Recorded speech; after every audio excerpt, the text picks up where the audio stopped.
여러분 안녕하십니까. 이용수의 정상회담 2부 시작하겠습니다.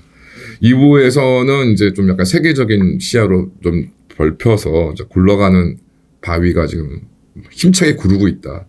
여기에 대해서 이걸 피하거나 뭐 이를 막지 않으면 깔리는 일밖에 없을 것이다라는 말씀을 좀 드리려고 합니다. 그러니까 유럽의 흑해 연안 국가 중에 예전 구소련의 이제 구성이었던 예전 그루지아, 조지아 공화국이 현재 지금 있습니다. 이제 원래는 그나마 이제 냉전 체제 붕괴 이후에 이제 민주주의 체제를 도입하면서 유럽 입장에서는 조지아가 참 모험적인 민주주의 국가다. 그래서 유럽의 어떤 여러 가지 경제적으로 수준이 뭐 미치지 못합니다만은 민주주의를 운영하는 것을 봐서 최근에는 이제 유럽 연합의 일원으로 좀 받아들이자 이런 논의가 있었습니다. 이와 동시에 조지아에서 심각한 문제들이 발생하게 되었습니다. 현재 이제 조지아의 집권당은 조지언 드림 파티, 조지아의 꿈당이라는 이제 이런 당을 가지고 있는데 여기에 이제 이를 이끄는 이제 지금 현재는 직위가 없습니다만은 실질적인 지도자가 이바니 쉬빌리라는 사람입니다. 이 사람은 1990년대에 이제 모스크바에서 이제 큰 돈을 벌어서 이제 조지아의 어떤 정치에 큰 영향을 미치고 있는 사람인데 뭐 이 사람이 겉으로는 러시아와 유럽 사이에 어떤 중간자적인 입장을 취하자고 하지만 실상은 이제 푸틴과 이제 붙어먹고 있는 사람입니다. 그러다가 이제 10월에 이제 총선이 있었는데 이게 뭐 누가 봐도 이제 부정선거. 그래서 심지어 이제 유럽 의회에서는 이제 이 결과를 인정할 수 없다고 정도까지라고 이제 공식적으로 표명할 정도로 어마어마하게 엉망진창인 말 그대로 부정선거가 이루어졌음이 확인이 되고 있습니다. 그래서 이제 그 대통령 선거가 또 진행 중에 있는데 선거인단 같은 경우에 당연히 뭐 집권 여당인 조지안 드림 파티에 아주 유리하도록 되어 있고 뭐 이 선거도 뭐 하나마나한 것이 아니냐.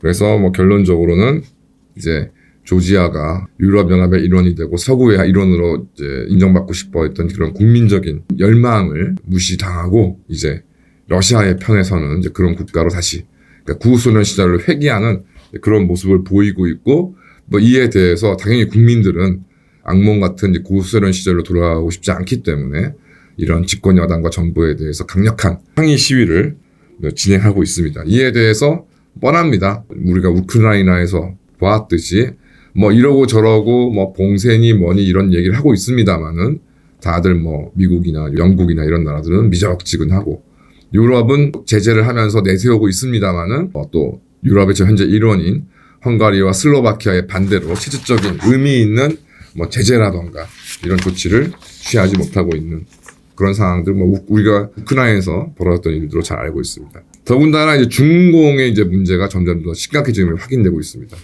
뭐 중공의 공작이 뭐 오늘 내일은 일은 아닙니다만 이에 대해서 철저하게 은폐하고 항고하고 드러내지 않은 한국에 대해서 곳곳에 나라에서 이제 이런 현상들이 두드러지고 있습니다. 심지어 이제 미국에 좀 충격을 이제 주었던 것은 이제 미국에서 천안문 사태로 미국을 망명했던 탕위안준이라는 이런 인물이 있었는데 이 인물이 이제 미국 정보 당국에서 쭉 확인해 본 결과 이제 중공에 있는 가족들로 인해서 회유하고 압박을 해서 중공을 첩보 활동했다는 이유로 체포가 되었습니다. 그러니까 원래는 1989년에는 중공에서 민주화 운동을 했다고 그래서 미국으로 망명을 했고 미국에서 이 망명을 인정해줬었는데 난민으로 인정해줬었는데 이 사람이 처음부터 그랬는지 세월이 지나서 많이 바뀌었는지 모르겠습니다만 중공 스파이를 활동하다가 체포가 되었다 그런 얘기인 겁니다. 최근에는 이제 영국의 프린스 앤드류 왕자 주의 양텐보라는 사람이 이 사람도 이제 중공인 사업가로서 앤드류 왕자하고 친분이 굉장히 깊었는데 이 사람도 알고 보니까 중공 스파이였다는 것이 확인되어서 찰스 3세 국왕이 경로했다는 등 그런 내용들이 이제 이루어지고 있습니다. 그래서 이에 대해서 이제 미국의 이제 중공에 대한 이제 방첩 활동들이 이제 전개되고 있는 것인데 최근에 이제 문제는 이제 기존에 자기의 신분을 위장하거나 숨기거나 이렇게 해서 이제 미국에서 어떤 첩보 활동했던 것이 이제 문제였다고 한다면 오히려 이제 우리나라에도 있는 것이죠. 향후에 그러니까 미국의 중공인들이 워낙 많기 때문에 산동성이라든가 이런 것들이 이제 각 지역마다 향후회들이 이렇게 있는데 전국적으로도 되어 있기도 하고 이제 그런 향후에 있는 조직 사람들이 그러니까 미국에서 나름 정착하고 했던 사람들이 자신의 어떤 이익을 위해서나 아니면 중공에 있는 가족들을 이제 빌미로 이런 걸 위해서 좀 은밀하게 좀 통상적이지 않은 첩보 활동을 전개해서 미국 당국에 지금 적발되는 경우가 많다고 합니다. 이 부분에 대해서 이제 미국이 뭐 여러 가지 어떤 제재를 가하려고 했습니다만은 바이든 때는 뭐 지지부진했었고 트럼프가 이제 집권해가지고서는 이제 이 부분에 대해서 아주 뭐 엄청난 이제 강력한 정책을 이제 취하려고 하니 제가 지금 읽어본 이코노미스트 같은 경우에는 또 이런 부분이 선량한 아무 죄 없는 중국계 미국인들을 자극한다. 너무 부당하게 탄압할 수 있다. 이런 이야기들을 하고 있습니다. 참 한가하고 배부른 소리라고 좀 생각이 들고요. 말씀드린 것처럼 예전에 호주에서 중공의 간첩들이 확인된 것이 이제 공식적으로 확인됐고, 뭐 미국, 캐나다, 기타 등등, 뭐 영국 이런 나라에서는 이제 중공의 스파이들이 암약한 것이 뭐 아주 뭐 공공연한 비밀이거나 이제 공식적으로 확인이 되었습니다.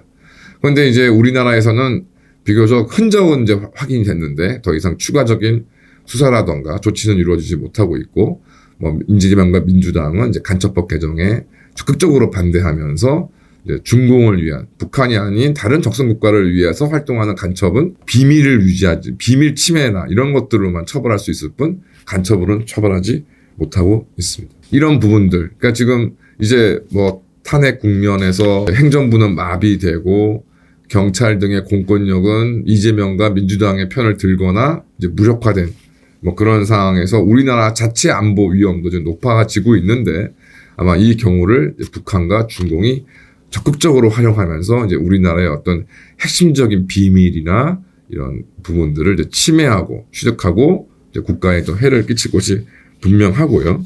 그 다음에 관련하여서 이제 정치 구조가 이것이 뭐 부정선거인지 뭔지는 모르겠습니다만은 확실히 좌빨로 경도된 정치 구조 속에서 중국과 친하고 또 이에 반발하는 친북을 하지 않고 친중을 하지 않고 친러를 하지 않으면 탄핵 사유가 되는 이런 나라까지 지경에 왔습니다. 정말 이게 전체주의 대 자유주의의 대립이라는 그 거대한 바위가 계속 이제 굴러가고 있는데요. 이 부분에 대해서 참 과연 대한민국이 제대로 대응하고 있는지. 그러나 제대로 대응하지 못하면 우리는 그 굴러오는 바위에 깔리게 될 것이고 그 피해는 우리가 온전히 보게 될 것임은 명백합니다. 정말 어려운 새해에 좀 이런 부분에 대해서 정확한 인식을 가지고 대처해야 될 때가 아닌가라는 생각이 듭니다. 감사합니다.